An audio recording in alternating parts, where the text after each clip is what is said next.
बहुत बड़ी चर्चा चली कि जवाहरलाल नेहरू जी का कश्मीर के लिए कंडक्ट और इस पर हमारा नजरिया थोड़ा तंग है। यहां तक तंग नजरिए का सवाल है साहब, देश की एक भी इंच जमीन का सवाल है, हमारा नजरिया तंग रहेगा, हम दिल बड़ा नहीं कर सकते। किसी को अधिकार नहीं है अपने बड़े हृदय को दिखाने के लिए देश का एक भूभाग देश से चला जाए और मूक दर्शक बनकर खड़े रह जाए, किसी को अधिकार नहीं। मैं आज फिर से कहता हूं, ये आरोप से मैं सहमत हूं, हमारा नजरिया तंग है। देश की एक इंच जमीन भी जाती है तो इसके लिए भारतीय जनता पार्टी का हर कार्यकर्ता सर्वोच्चता से संघर्ष करेगा, लड़ाई करेगा और लड़ेगा। हमें कोई इसमें शर्म की बात नहीं। मान्यवर, मैं कुछ बातें कहना चाहता हूं। बहुत कुछ कहा है, अभी कहा गया नेहरू के कारण कश्मीर यहां है। नेहरू जी के न होते तो शायद ये बिल ही नहीं आता और कश्मीर होता ही नहीं। इस तरह से कहा। मैं आज कहना चाहता हूं कि जो आजादी के बाद भारत की रचना को जानते हैं उनको मालूम होगा हैदराबाद में इससे भी बड़ा प्रॉब्लम हुआ था। क्या जवाहरलाल जी गए थे क्या?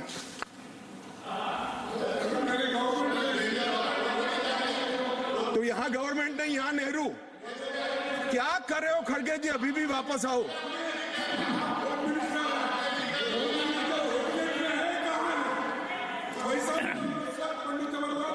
एक मिनट रिकॉर्ड पर है कश्मीर में दिग्विजय जी ने सरदार पटेल का नाम नहीं लिया।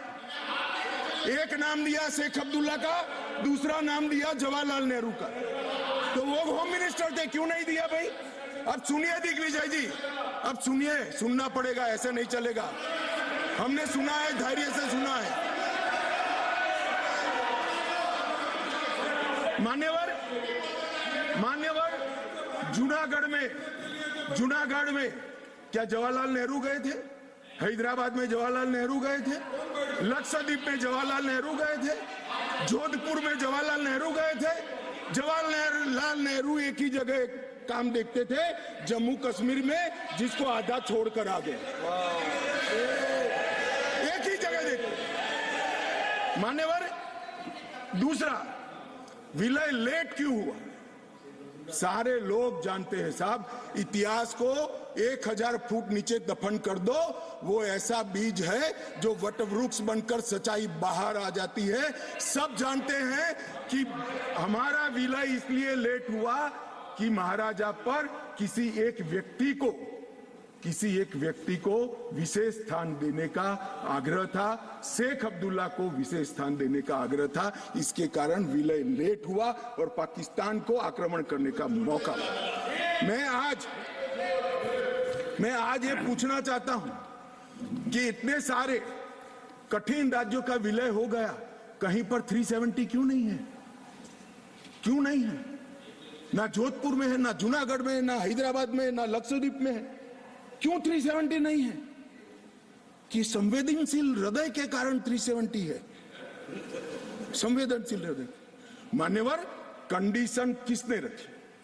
किसने स्वीकार की?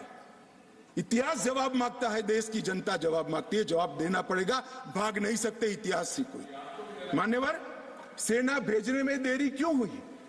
और ये कहते हैं कि इसके बाद भी देरी हुई है।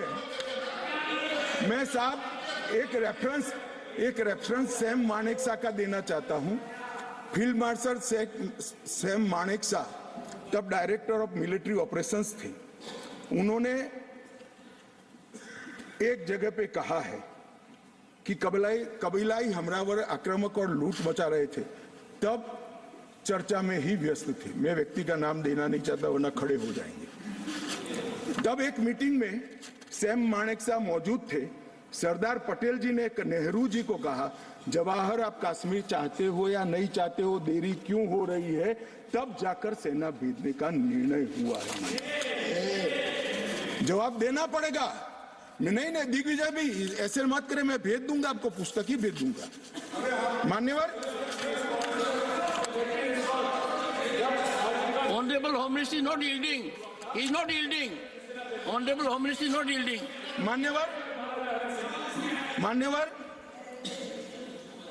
एक बात सर्वविदित है, अगर असमय सीज फायर नहीं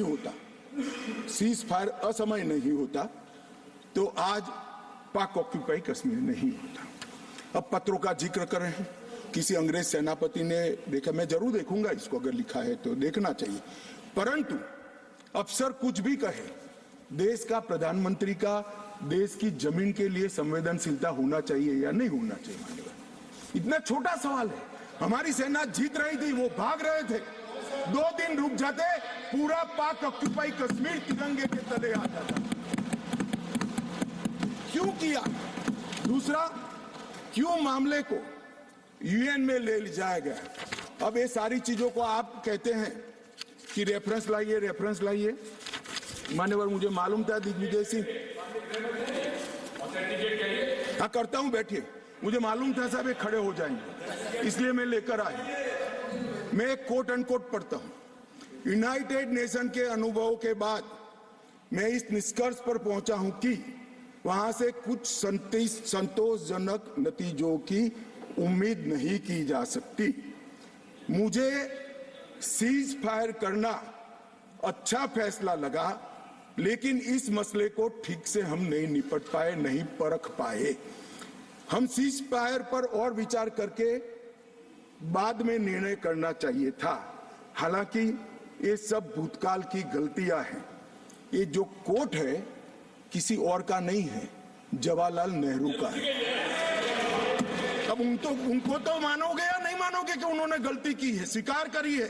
और साहब एक मिनट, सोर्स भी बता देता हूं, Nehru memorial museum and library, Jawaharlal Nehru connection, JNSG 143 part 1।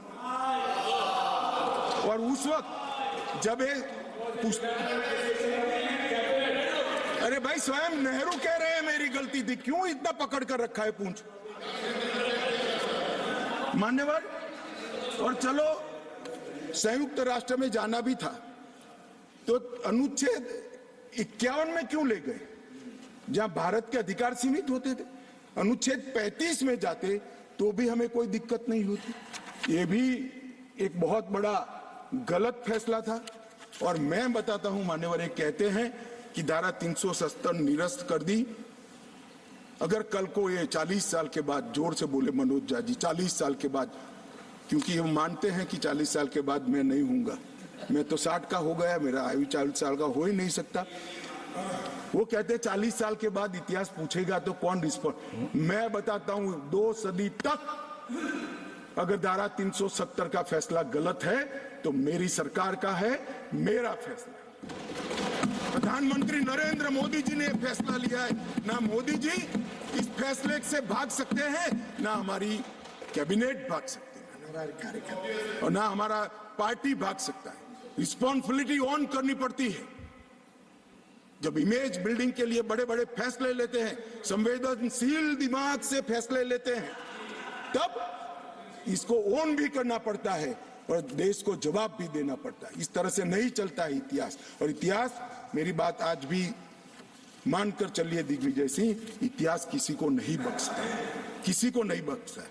मान्यवर, आज जो बिल लेकर मैं आया हूं, काफी लोगों ने पूछा कि क्या बदलाव आया है। अब मेरी कोई चश्मे की दुकान तो है नहीं जिससे वास्तविकता दिखाने का चश्मा मैं किसी को पहना सकूं। सबको अपने अपने चश्मे से देखना पड़ेगा, और चश्मे का अगर कांच गलत है तो दृश्य गलत हो जाता है। मान्यवर, पूरा